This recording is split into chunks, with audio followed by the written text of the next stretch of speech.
Hi, and welcome to Danish Palms. My name is Martin, I'm an artist from Denmark, and you are watching a new episode of Miniature Build.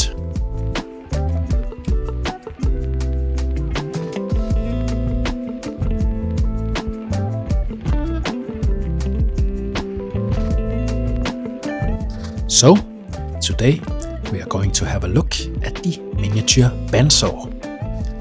That was also one of the machines that I made for the video The Artist and His Miniature Workshop. So, to start this project, I decided to go for 3mm thick MDF, and these 3 pieces was cut on my Creality Falcon 2 22 watts laser. After been gluing these 3 pieces together with some super glue, I'm gonna use a 100 grit sandpaper and smoothing out all the sharp edges. After been sanding the bandsaw frame, I'm gonna use some super glue and attach the doors for the cabinet. And behind the doors on a real bandsaw is where the wheels are turning when the saw is active. So, to be able to open and close the doors for the bandsaw, we need to make some hinges. Therefore, I choose to go for a really small styrene rods, solids, cut 4 small pieces and glue them to the doors. I'm gonna use my cutting blade to make a line in the middle of the hinges. Like in real life, when you go to look at hinges on a door, it has an upper and a lower section, so it's been able to open and close. The same goes for the doors for the bandsaw. So, on top of the bandsaw, I'm gonna drill a hole to put in the adjustment screw. The adjustment screw is used for adjusting the wheels inside the bandsaw.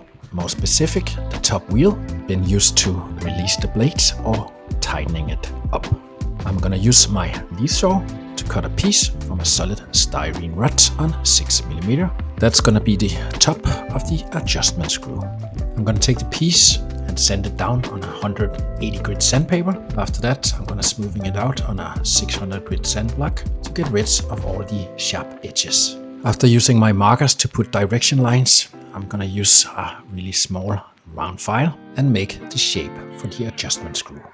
And after using the super glue, I'm using my tweezer to put it in place.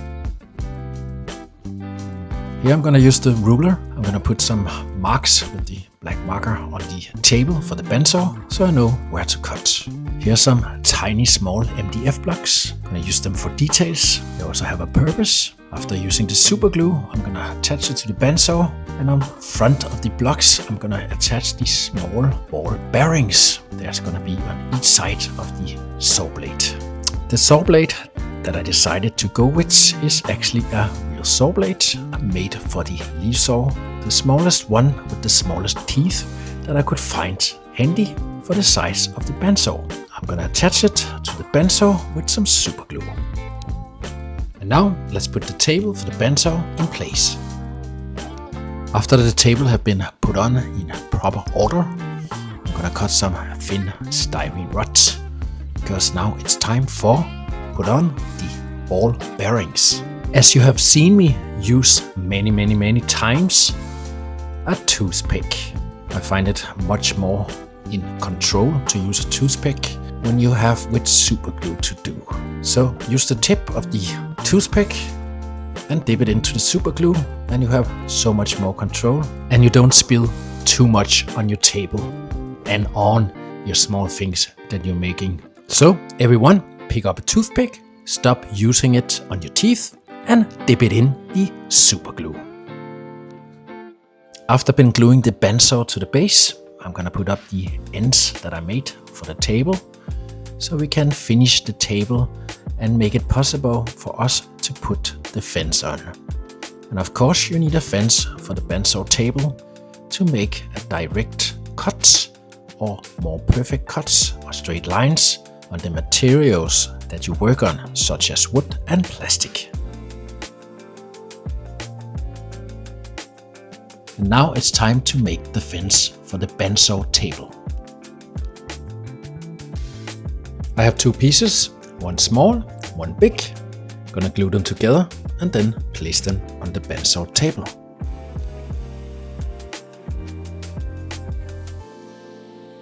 Here's a tiny solid styrene rod. I'm gonna cut a little piece so I can make a knob for the fence of the bandsaw. I'm gonna use my tweezer to hold on to the knob and then put on some super glue and glue it to the fence. I'm gonna put the fence on the steel block for curing the glue.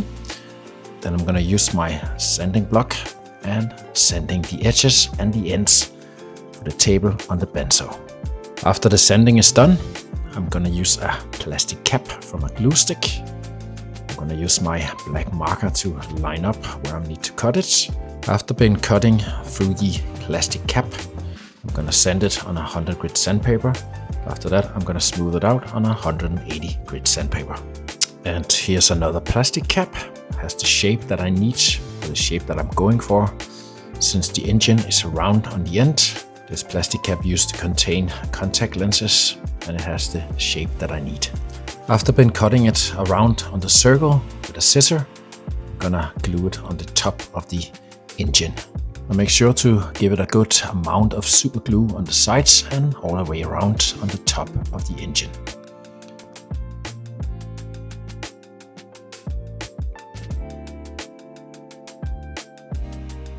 And now for the electrical parts.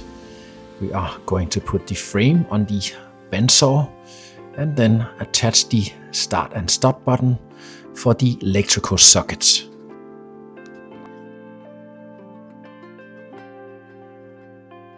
Here's a styrene rod on 5mm. I'm gonna cut a slice, then I'm gonna glue the slice on top of a steel rod. After that, I'm gonna cut a smaller hollow styrene rod and slide it on the steel rod.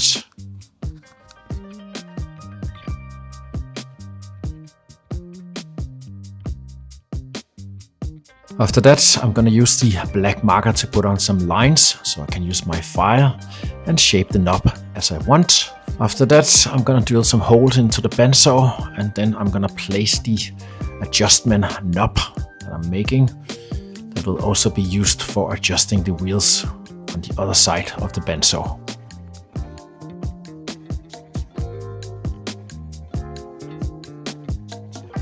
And then back to the engine. I made the laser to cut a piece of wood that's gonna be behind the engine. And then I'm gonna glue the two pieces with super glue and then attach it on the bandsaw.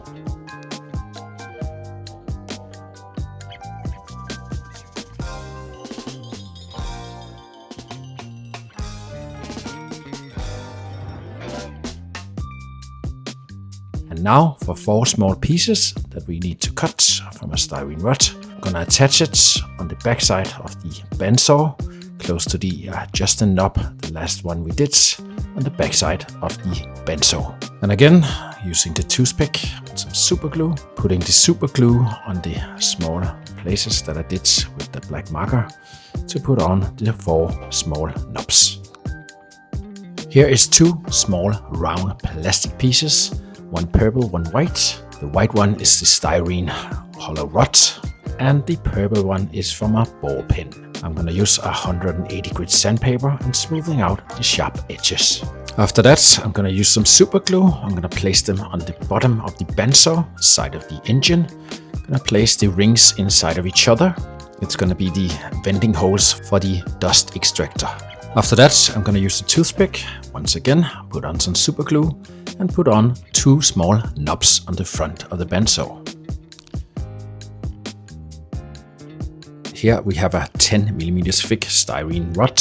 I'm gonna use the marker to make a line so I know where to cut it. It will be direct in the middle. After that, I'm gonna attach the half circle with super glue underneath the bandsaw table, so you have the options to cut in a different angle if you need it, with the help of a handle. And for some more details, I'm gonna cut more styrene, make more of small knobs, and also attaching another adjustment screw. And now for the electrical box for the engine. Here's a piece of MDF. Got a cut on the laser. I'm gonna use the super glue and attach it to the engine of the benzo. And then again, a little more details, another little knob. After that, I'm gonna glue the fence and put it on the right spots on the table for the benzo. And here is a piece of masking tape. I'm gonna use my scissor to cut a small piece to cover up the saw blades, because in a moment we are getting ready to prime the benzo. And for the brand I'm using for priming, I'm using Vallejo. To people out there that doesn't know what the brand Vallejo is, it's a Spanish company that makes a really high quality and high pigment colors for miniature and model painting, and I can highly recommend it. When I'm normally mixing my prime and getting it ready to paint, I'm also using a couple of drops of airbrush thinner from the same brand, easy to work with. After being finished priming the benzo and the result came out like this, that makes me really happy. Looking for any flaws or anything that was wrong when I primed it, but it looks really nice and I'm happy about the result. After the prime have been cured for 12 hours and more, we are ready to paint. I'm gonna start giving it a basic green tone that I can work from, and I will try to do my best to see if I can hit the correct color of green that the machine is born with. After putting down the first layer of green, or the most basic tone of green, I'm moving on to the black color, because there are so many spots on the machine that need it to be black.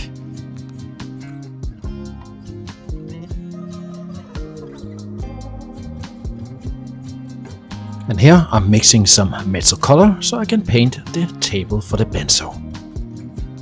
After been painting the basic color for the benzo, I'm gonna mix up a wash so I can apply it to the benzo so it looks old and dirty, and also been looked like it have been used many times. To people out there that doesn't know what a wash is, it's simply to take some brown or black ink, mix it with some airbrush thinner, a couple of drops, dab it off with a paper towel. After been giving the benzo the wash, it's time for dry painting. Dry painting is not a name for a specific paint, it's more a paint method that you use to make all the small cracks and edges pop even more. So here I'm gonna take some more light green and I'm gonna dry the brush off to some paper towel or in this case the cardboard that I'm using on the table to make the bristles on the brush really dry. And then I'm gonna just run all over the small cracks and details on the benzo. After that I'm gonna take some yellow color and then I'm gonna mix it with the green I'm already having on my wet palette. When I'm satisfied with the green, then I'm gonna start to paint the start button on the machine. After been using the green color that I paint the start button with, the opposite, I'm gonna use some reds and paint the stop button on the machine. And to people out there that want to know about my tools, and I'm talking about the brushes that I'm using when I'm painting, these brands are Raphael Kolinsky French Brush 8404. I'm using the size 1, 2 and a 3. And with this information in mind, I just want to make a shout out to all of you guys. Thank you so much for watching the video. And if you already haven't done it, please leave a like, share and subscribe, guys. It helped me a lot to grow my channel and make more content in the future for all of you guys to watch. Have a great day. See you next time. Bye.